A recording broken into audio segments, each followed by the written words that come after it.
reason, and that's because I've been through shit.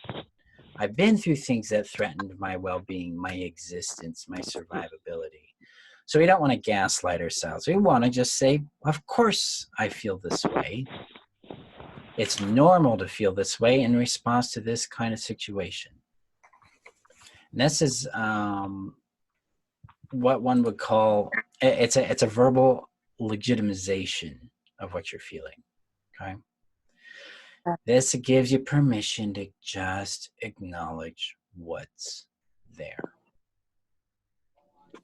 Yeah. So who would like to share what is there for them? Go for it, Sue. Okay. Well, I'm in a position. I'm here in London, just outside London, and I'm in a position where I don't know whether our government should be doing more. I don't, but we're certainly able to go out, and we're certainly able to be in public settings. There's not a clampdown yet, and one of the things that's really difficult is my partner has an immune system issue, which is incredibly serious. If he got this, he would be unlikely to survive. So we've self-isolated, and the problem that I'm having is that we're almost being mocked for it. Oh, yeah. So, we're kind of like, oh my God. So a friend said to me, could she come round? And I know that she's been out in, all of these social settings, etc. And I was like, do you know what? I'm going to say no to that. So we arranged to meet at the park, and she said, which I've now cancelled, by the way. And she said, oh, are you going to turn up in a hazmat suit and a mask? And oh, ho, ho, ho, ho. And I'm like, guys, I just don't think you're taking this seriously. Yep. And I am going to take it seriously because my husband's health depends on it. Yeah. I think the other part for me in that is that I have zero family. I was brought up in a care system, and so I don't have family. So I've lived a lot of isolation, and I just started to come out of that and have some really running a women's group and some really good sort of kind of social setting stuff. And all of a sudden, it's like, oh no, Right. and it feels like double impactful. So I'm sitting around because I'm, quite a sort of, I like a active person, and I like to. I've recently retired, so all of that kind of part of my life has ended, and so I'm kind of sitting thinking I really need to take really good care of my mental health here, because I can see things beginning to, I could unravel quite easily. Yeah. And I'm kind of trying some really, I noticed today, like everything was clenched, and I was like, breathe, be more open-handed about this, and start to try and think about how you regulate yourself, because I'm really starting to feel very pressured and stressed. Yep. Your brain's moving into that space of uncertainty and trying to find certainty. One thing we can do is create some certainty. Okay. The first and obvious certain thing is the uncertainty. I know it sounds weird, but if you choose that as your first point of certainty, you're like, okay, it's uncertain. Now I can embrace it. It's like, okay, if I'm willing to acknowledge how I feel about uncertainty right now, then I can move past it. So it doesn't matter if you don't like it. It doesn't matter if you like it. It doesn't matter what you feel. It matters that you feel something, right? So accept what you feel. It's uncertain. It's scary, this uncertainty. Okay. So once we have that down, then we can identify what you have in control. And you have certain elements in your control, and those things can become more certain. You have control of your behavior. You have control of your time. You have control of your focus. And this is where you can get creative. Because when your mind wanders off into uncertainty land and things that are irrational, or things that, here in Idaho, people, that it's a very black and white situation. Most of the population last week thought this was a hoax. Yeah. This week, there's nothing left in the stores. Yeah. So just So I get it. People are going in and out on this. But that the important thing is to realize you can trust you. That's another certainty to put on that list. I trust me. I don't need to trust somebody else. I'm going to trust my awareness. Yeah. Now notice awareness versus thought. And I just posted this as the who would you be experiment for today. There's a difference between awareness and thought. So in the happiness strategy, hey Vivian, maybe I'll ask you, or Sharon, you guys are having fun in there. What's the difference between a programmed voice and your innate voice? A program shows up a lot of times as shoulds and have tos. That whereas an innate voice lines up with my feelings, and it has more of a flow to it, a more peaceful, lighter feel to it. Lighter, yes. Okay. Programming is going to feel heavy. Yes. And your voice, your true awareness is going to have a lightness. That doesn't mean it's positive. It means it's clear. Go for it, Susan. It is innate voice more like intuition? It's intuition is an expression of your innate voice. Okay, thank you. Yep.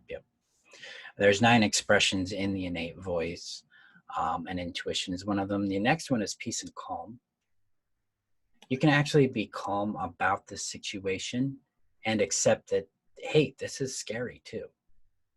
It's that your mind is frazzled with the fear, but your gut is like, that's what we need to do. That's what we need to focus on. Okay. So there can be a split in you that way, because your thoughts aren't, the thoughts aren't real. They're thoughts. And this is an important distinction. It can be kind of tricky to get. So if I went outside and looked at a tree and called it a rock, what would you say about my sanity? Right? I'm a little crazy, right? Well, that's not a rock, that's a tree. Yeah. Well, we do the same thing with thoughts. We call thoughts reality, truth, or facts when they are none of those things. Now, a thought might correlate with a fact in reality, but it does not make that thought a fact. Just like me having a rock and a tree does not make the rock a tree. Okay. Does that make sense? Mm-hmm. Okay. When we look at thoughts as thoughts unto themselves, or just a thought, we can separate from absorbing and reacting to them. And we can start to observe them. And thought observation is a lot like watching cars on a freeway or ants walking on the sidewalk. It's something worth watching. Oh yeah, that's just a thought. It's not the truth. It's not reality. It's not a fact. You're relaxing there. That deep breath you took there. Yeah, because you're now out of the reactive, subconscious reactive loop to the thought. Yeah. And your body relaxed. Yeah. This is so important because your body knows right now it's safe. So I'm just realizing that I noticed I got shaky earlier on. I thought, why am I shaking? Oh my God, I've got it. You know, the corona, I've got the corona. And I thought, actually, so you spent your whole day in fight or flight. Because of a thought. Yeah. Because you believed the thought. You treated it as though it was a fact, which is like me going out and calling a rock a tree. Yeah. Yeah. Yeah. So practicing thought observation is critical to keeping yourself focused.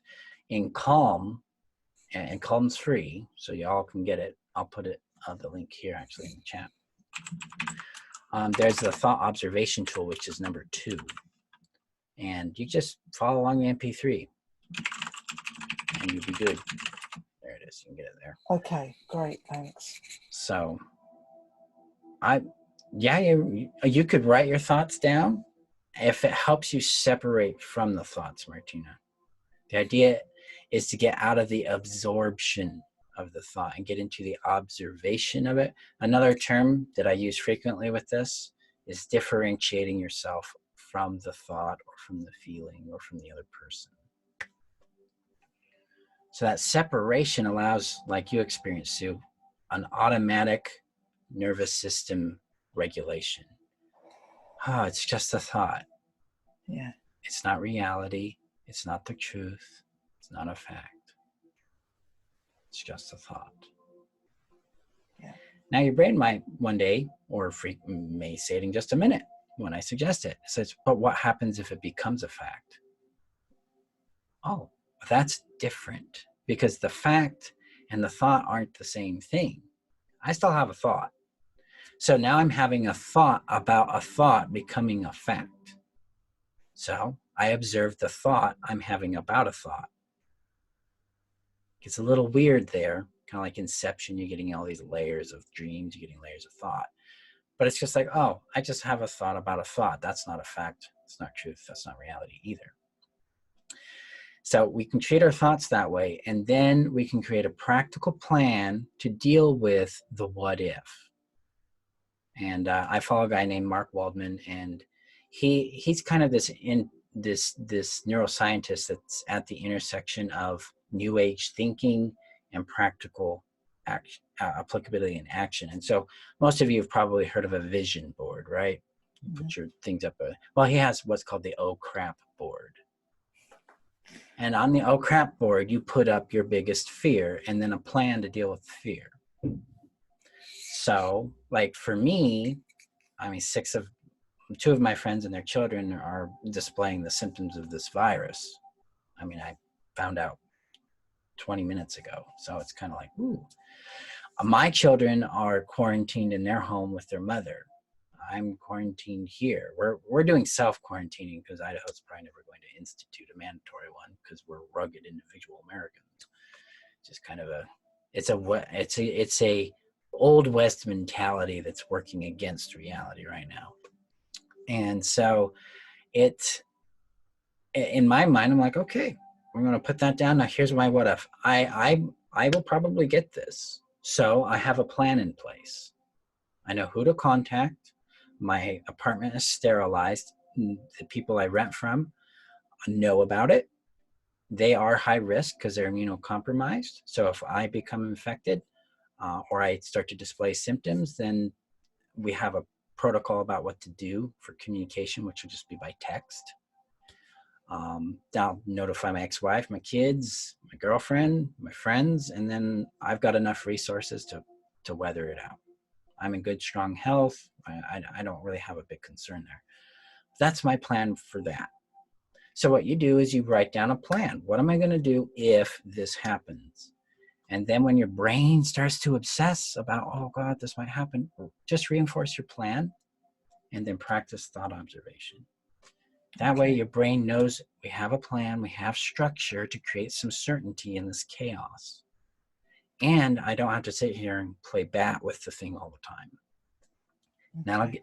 That'll get you to relax a bit and then give yourself a chance to play. It doesn't make sense to play in these things, but it's so healthy for the brain and the nervous system to go and do something you enjoy. Whether it's reading a book, you like to move, well, turn on YouTube, dance.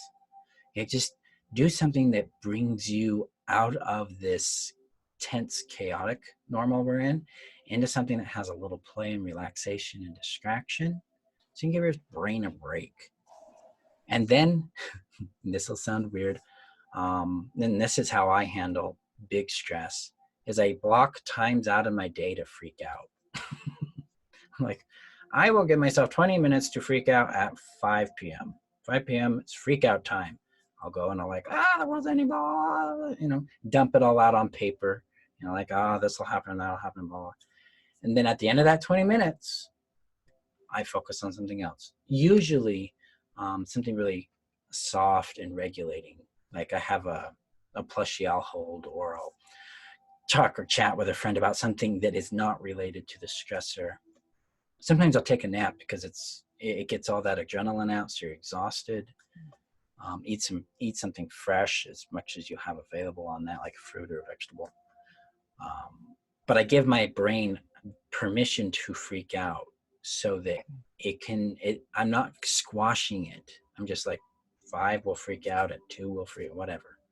And that has helped out throughout my life. That has really done a number on my health. It's helped me improve it.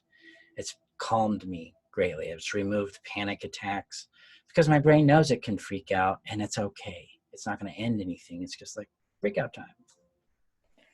That's really, really helpful. I think one of the things that I think I need to do is sit down and put a lot more structure in my day. Yeah. You know, and like, you know, do my workout in the morning. I like art, so I'm going to get my art stuff out. And, you know, that's really been helpful. Thank you. Yeah, structure is going to keep you sane. It also starts Yeah. to put you in power in your own life. Because one thing with codependency is we let things outside of ourselves regulate us and direct us. And this is an utter reversal to that. Yeah. We're taking that Got it. responsibility with it. And a lot of people right now are having very big thoughts about the future, especially because of the way this thing has decimated the economy, right? Yeah. This is an opportunity time. And this is where I frequently ask a question of what else is possible now with a positive bent. It comes from a system called Access Consciousness. This idea of we, with our focus, can influence where we end. Well, our focus determines where we end up, period. But if we're bending it towards a positivity or an expansion or a prosperity, which might sound like absolute insane talk right now, but if we bend it that way, this is where we will go. It may not be tomorrow, it may not be in 2 months, but eventually that's where you will arrive, is in a more prosperous, secure position, because your focus determines that. Most people, especially us, dealing with codependency, we're actually driving a car by watching the rearview mirror. We don't know where we're going. We just know what we're running from. And we have to shift to going, where am I going? It's a very big difference to run from something versus running towards something. Yeah.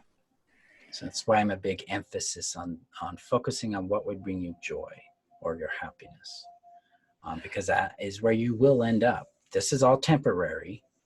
We're not in a Walking Dead situation, and even in that, if it were, we can still find happiness. It's not dependent on modern conveniences. So that's how I'm approaching this. What are your thoughts on that? Well, I've kind of sort of been thinking a lot about how I managed things in my childhood, because it was very isolated and very unpredictable. And I had a lot of, you know, I've always had quite a big spiritual connection. That's a big part of my life now. It is, you know, is spiritual work. Mm-hmm. And I've been thinking that this has really wobbled that, you know, like that hierarchy of needs. It's really wobbled that whole bottom bit. And that whole bottom bit was shifting sand in the first place. And so one of the things I've started to do is I've started to say, for goodness sake, you know, take yourself back to some of those shifting sands. At times, you know, new family, new structure, new setup, adapting, you know, when you I think about all the adaptations I made. Come on, Sue, you know, you've got a house that's paid for, you have a pension, you know, you are so much better off than so many circumstances I am seeing right now. Yep. Just slow things down. This is not then, Yeah. this is now. There you go. Yep. You're creating what's called contextual awareness. So in trauma, what happens is your brain writes, well, your brain always does this. This is a constant thing. Brains create objects, or what I call reference points, in order to understand reality. So right now, your experience with me is creating a reference point or object in your awareness about, oh, this is what Marshall is. This is how he sounds. This is what he looks like. This is what he does. I'm having that same experience. Oh, this is Sue. This is cool. So our brains are creating these little objects that represent us.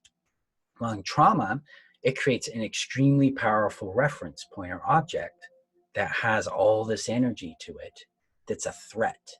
And so when the brain says, when the brain connects to present reality and says, whoa, that looks like this, and then the brain activates that object, which activates your amygdala, which puts you into a fight or flight state. Yeah. Right? That's what's going on there. Yeah. And then things get really fuzzy and weird, and you're going into freeze or fawn because you're not fighting it, you're not running from it, right? Yeah. Couple of things you can do here to help alleviate that cycle is first, well, you can try this right out of the bat with exercise. Actually run in place with the emotion of escaping the threat. Because trauma's in the body, it's in the nervous system, it's not here. And so if you want to discharge that energy, like that little girl's talking to you, she's like, this is scary again. You're like, let's run. So you could imagine yourself holding her hand and we're going to run, and you'll check back and it's just getting smaller. That threat is just getting smaller and smaller, and then poof, it's gone. Yeah. And then when it's gone, you just check in with how you feel. You're like, oh, but you're physically doing it. You're going to sweat when you do this. And then you check in and your body will regulate down because you've given it the experience it needed, which was running. Yeah. Sometimes it's stabbing it. Like this morning I was stabbing the virus, my fucking virus, tap, tap, tap. And it really felt good because I felt like I have some control and I'm just going to kill it. And I watched it die and I just immediately relaxed. I'm like, okay, it's dead. And I'm going to go on with my day. In that instance, it was dead. It might be alive again tomorrow. Kill it then too. But it's understanding that the body's trying to do something to defend itself, and it really only has 4 options. It's to kill it, escape it, freeze, play dead, or please it, right? And we're not going to please the virus. It doesn't give a shit.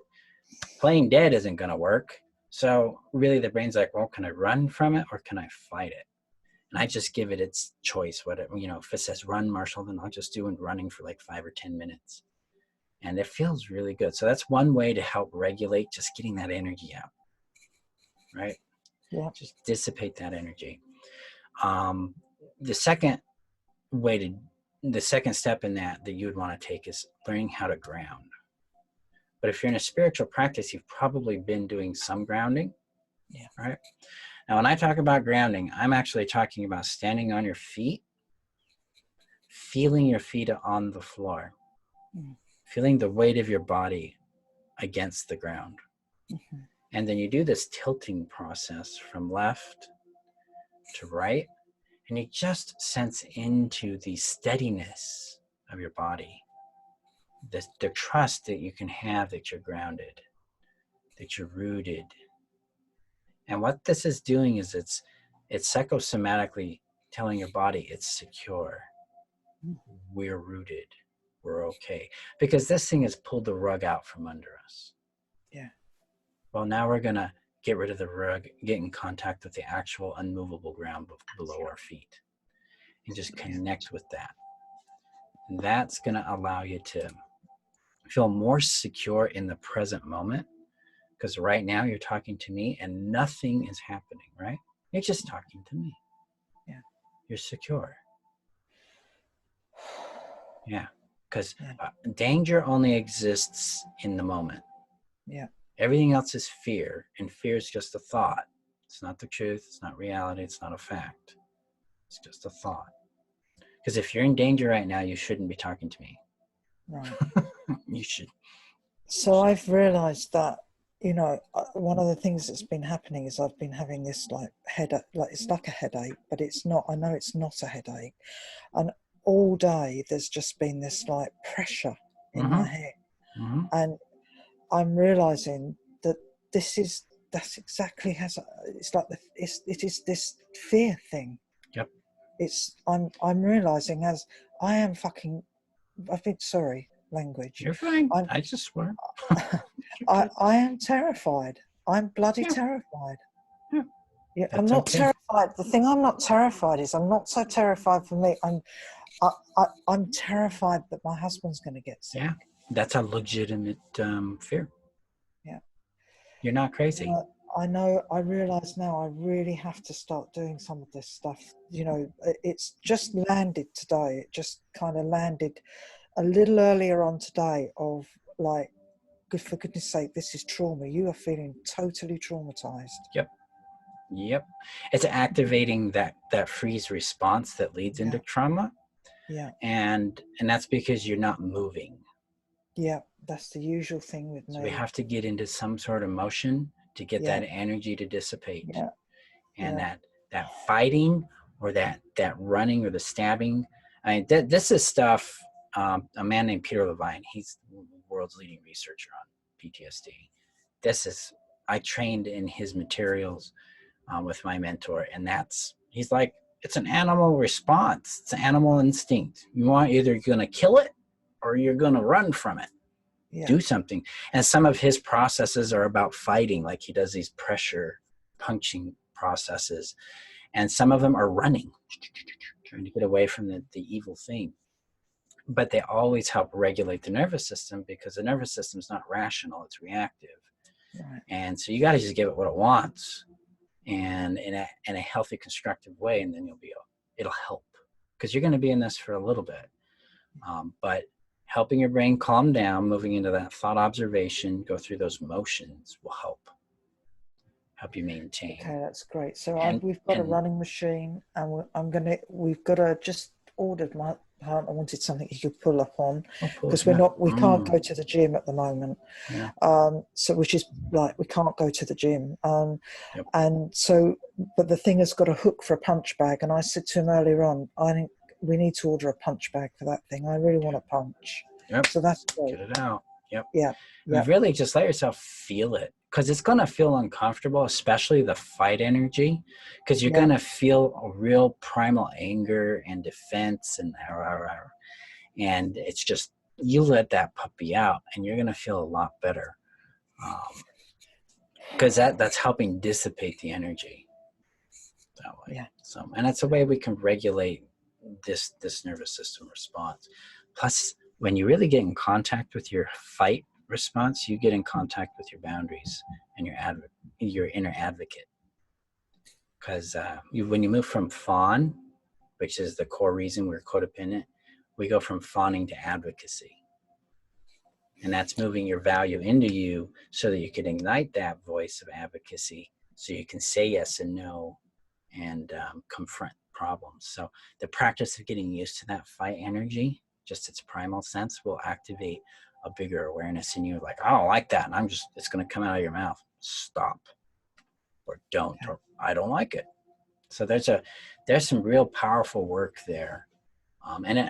What's cool is this tends to go backwards in time, and it will help your little one, the little you, start to open up to the idea that she could be free of her terror. Okay. Right? Because that can be healed. I have a technique called the closure technique that, let's see, 92% of participants over the last 2 years have had profound closure with the event or with the theme that they were addressing in the technique. And it's basically, people that have had the common abuses, right, were physical, sexual, emotional, spiritual, chronic abuses, find indifference, peace, and calm on a routine basis with the technique. So there'll be more information on availability for it, because it has to be facilitated. So I have to facilitate, or one of my facilitators do. But we're going to be setting some times up here with all this fun stuff going on for everybody. But you can be free of that too. And you heard Vivian earlier mentioning that her reactivity is a lot smaller than it would have been in the past of the situation. And part of that's due to her work with the closure technique. Okay. At least that's my hunch, Vivian, right? What would you say to that, Vivian? I was going to say is totally, because that was my only change in what you said. It's not part and partial. It's absolutely transformed. And that doesn't mean I don't have fear. I do. But it doesn't register on that top meter. It's down in substantially lower to maybe I had sort of an emotional day Monday because I was unable to go stay with my granddaughter. And it kind of threw me back into all this after the hurricane and my flooding, when I was out of my home for a year and a half and unable to be the one thing that I love as a grandmother. but I regulated and realized this too shall pass. So yes, Marshall's techniques work. You probably won't even notice it until one day you go, wow, that's not bothering me. That is common. And she's not alone. You're not alone. I am very No. much by nature a worrier, a fretter, a control freak, all those things. I did the fawning, freezing, fighting, and now I am more at peace and calm. And this is a frightening situation. So I don't have my head in the sand. It's just my body is not reacting at that automatic trauma level. You're rooted in you. So yeah, relief is possible. Okay. So that's my big goal. That's why I do what I do, is because we don't have to live with this. There's a way through and out. So we can be happy and do whatever happiness is for us individually. So. Thank you very much, Vivian You're and Marshall. Thank you. You're welcome. Thank you for being here, because each of us in our stories encourage us to know we're not alone. And like I said, I've been self-quarantined for 13 days now. And just because I am immune challenged, and I don't want to do this at all. I have grandchildren 5 minutes away. I want to go play. Yep. Yeah.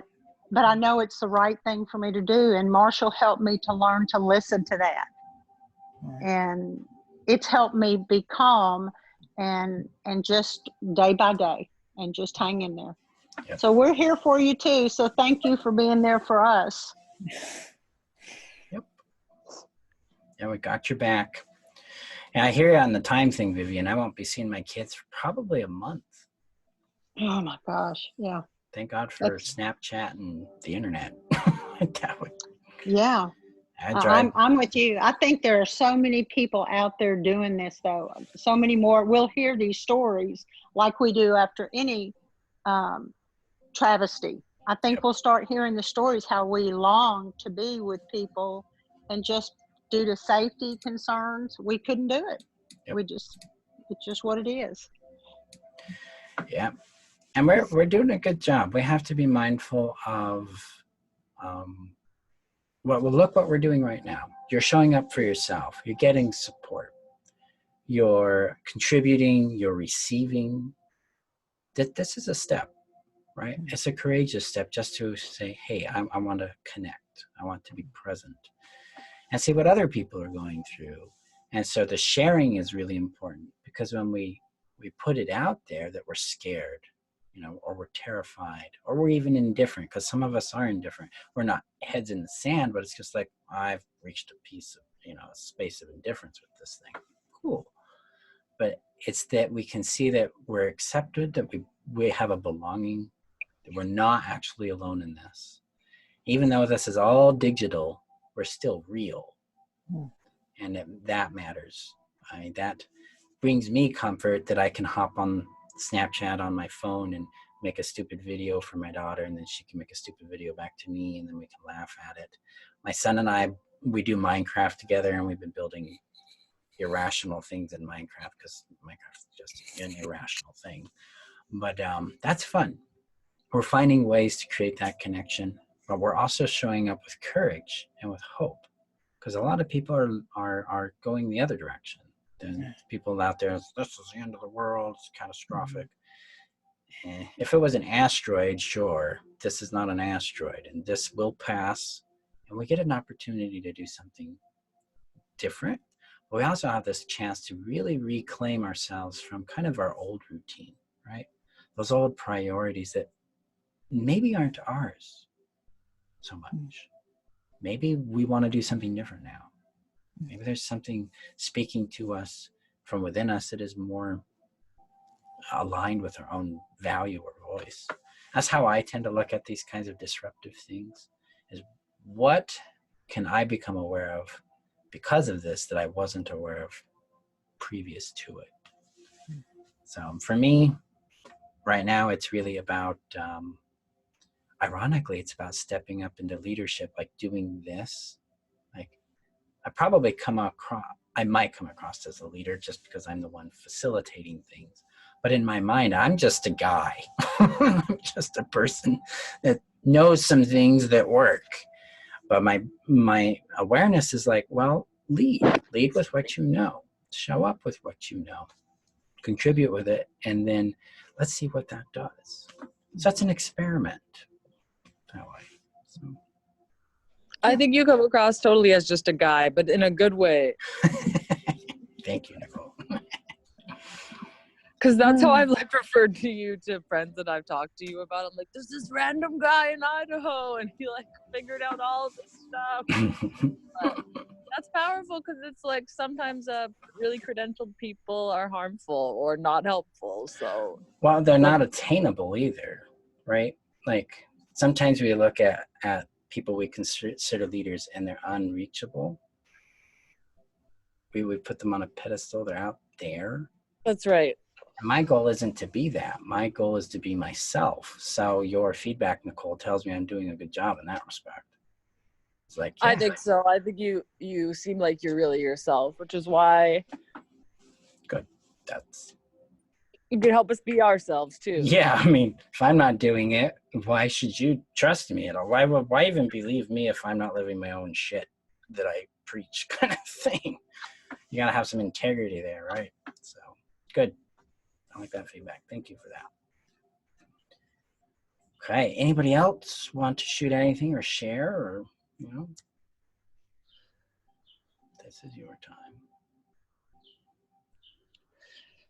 I feel like this crisis has made me kind of like just trust myself and more confident in myself, which was what I was kind of working on in Heal anyway, because I've like spent so much of this year overcoming my OCD, and then like now everyone's acting like they have OCD and anxiety, like with the hoarding behaviors and like doing things that aren't actually going to protect you, but they make you feel better, which is basically what like OCD is. Yep. So it's weird. I'm like, I know what to do in crisis. I can handle this. Right. Yeah. No, I could see that totally. And I imagine that brings a little peace too, because now you don't feel like you're an outsider so much. Yeah, it's really like surreal and has made me be like, I am like managing a lot and I'm doing a good job. So that's kind of a positive feeling from the like crisis. Yeah, praise yourself. Praise and appreciate your effort, your insights, how you're handling things. Definitely. Keep at that. So are you still in week 7 or are you in week 8 on Heal? I'm still in week 7. Nice. Keep at it. Yeah, it's great. It's really good. Really good. Yeah. Just what I need. Good. That's the goal. Get you what you need. I'm trying to remember the last like thought or comment about it that I was gonna share.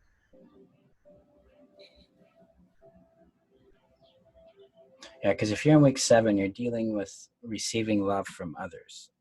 Oh yeah, being safe, being loved. That's great. Yeah.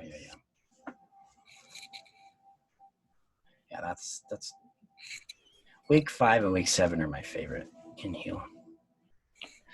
I guess I've just been thinking about how just being a kid, like basically just, I resonate with your story so much because my parents were also very abusive, and it's just really weird to like not realize people are abusive because there's good times too. And now to go through this whole paradigm shift of like, no, abuse is never okay. Even if you have love with the person, even if you have good times with the person, you should just not have relationships where there's good times and abuse. You should end all those. Yep. So it's great. It's amazing. And I can relate to people who are in abusive relationships right now because I'm like, it's normalized and you just think it's no big deal. And I have experienced that, so I can kind of like have compassion, I guess. Yeah. It's like, I get what you're thinking, although it's not healthy. But I was also super honest with my friend who was like talking about how she like misses her ex and would get back together with like her abusive ex, and I was just like, oh my God, that's a horrible idea. And I really think where I would usually fawn and be like, oh, sure, whatever you feel or whatever. So at least I'm being more integrity in how I respond to people. If they are in an abusive relationship, I'll be like, hey, well, to be honest, that's like not healthy or whatever. Yep, good. Yeah, being upfront with it reinforces it to yourself too, because you can see it and then you can identify it and then you can confront it. That's just you practicing that voice within you and reinforcing your new reality, your new understanding of things. Let's keep at that. Yeah, I'm making tiny progress bit by bit. It's great. Yep. This is a step-by-step process. It's a huge shift, right? Codependency was a lifestyle. It's a way we thought. Oh yeah. It's a paradigm and a functional identity at some level. And we're completely rewriting that identity and coming into a new experience of ourselves. So it makes sense it would be a little intense. And it would take time.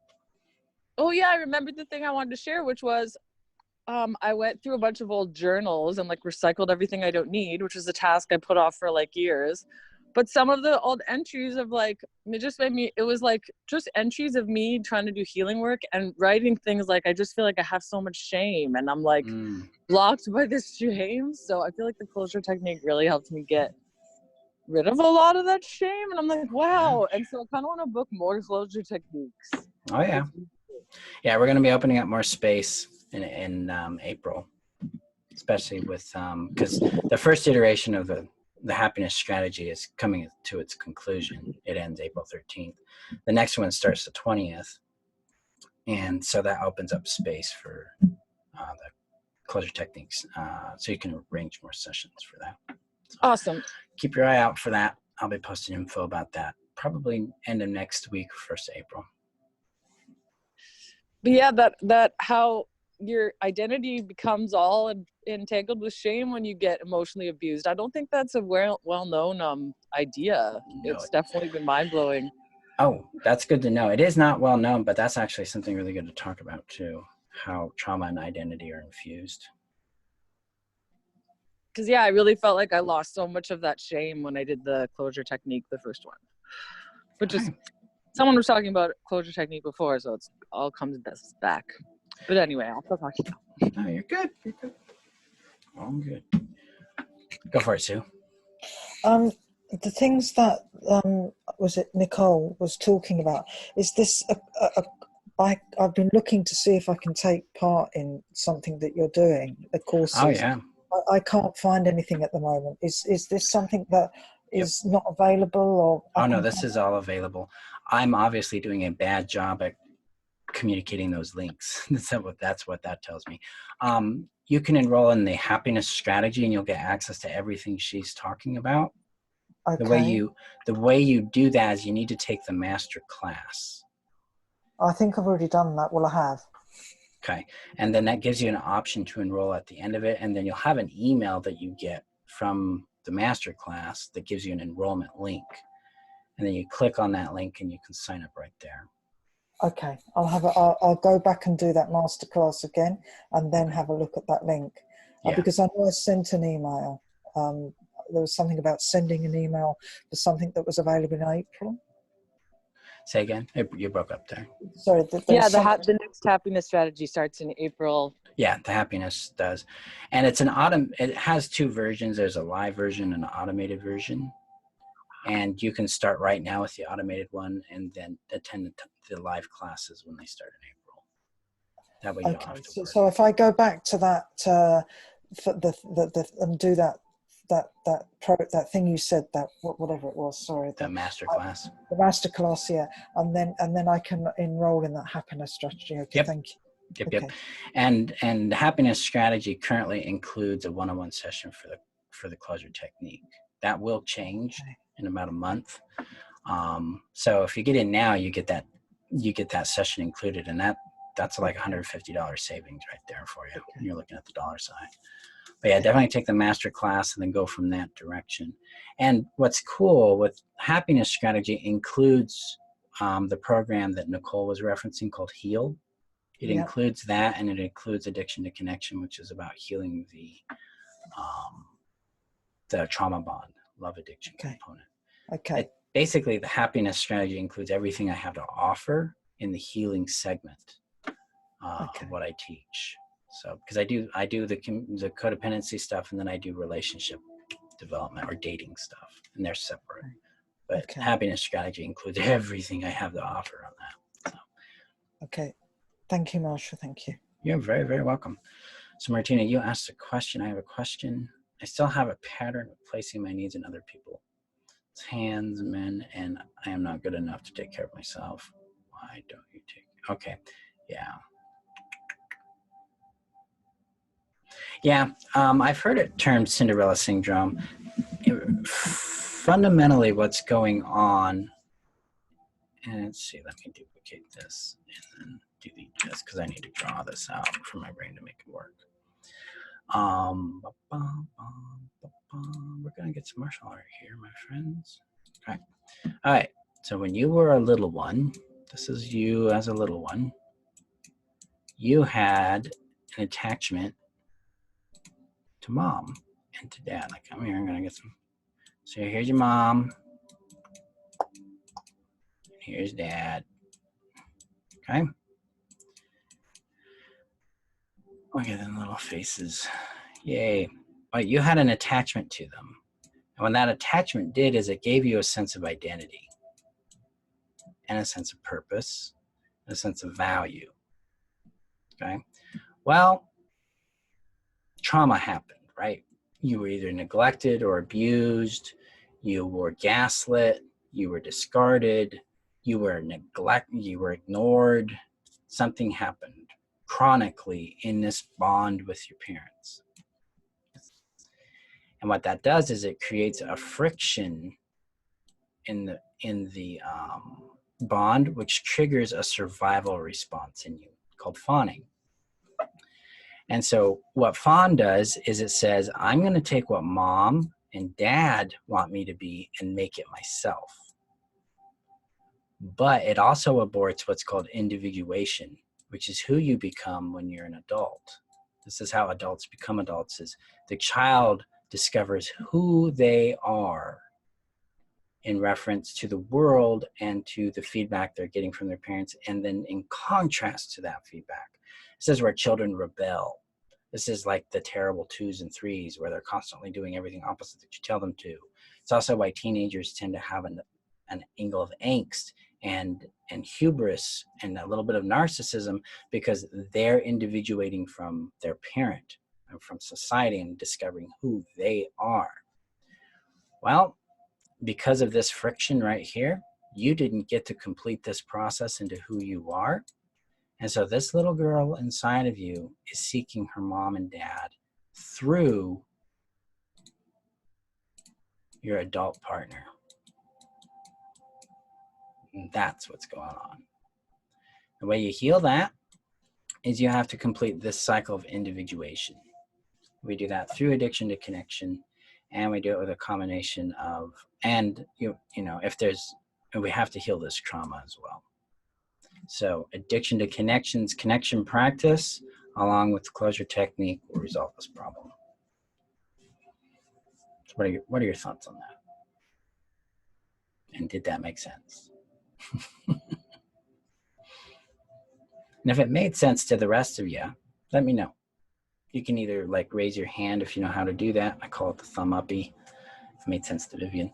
Or you can comment in the chat, or you can just say it. Whatever would work for you. I just want to make sure that made sense. Okay, makes sense. Okay, cool. So yeah, we didn't get a chance to be loved for who we are, and we're seeking that from our adult partner. And this is why we keep going back, and this is why we keep hoping they'll change. This is why we get extremely euphoric when they are really love bombing us. Because finally that inner child's getting the need for attention, validation, connection, praise, affection met. So that's why it's so powerful. And then we confuse that with love. It's technically not love. But it certainly feels really good while it's happening. So, yeah. Thank you. Makes sense. Yeah, you're very, very welcome. Very, very welcome. Okay, guys. Before we end, is there anything you guys need right now? Because I just want to make sure we send you off when you're ready and willing. So if you're good, just hit the thumbs up or comment yes. Or Are we going to meet every Wednesday, or will you send an email if it's different? Mondays, Wednesdays, and Fridays at 3 p.m. my time for Okay. this week and next week. At the end of next week, we'll evaluate how things are going because things can change a lot fast, Okay. and then we'll adjust. Okay. But I'm doing it thank 3 you. times a week for these 2 weeks because this is the onset for most of us. We'll probably go to 2 times a week after that, and then we'll maintain as needed. So you guys have the Okay. support you need. So Thank you. yeah, you're welcome. You're good. Oh yeah, thumbs up. Yeah, thumbs up. Okay. Thank you guys for showing up. I appreciate you. Feel free to continue to ask questions or share in the community. And we'll be doing this again at 3 p.m. on Friday. Otherwise, be safe out there. And remember that you're worth knowing, loving, and keeping. And I'll see you online. Thank you. You're Thank welcome. you. Bye.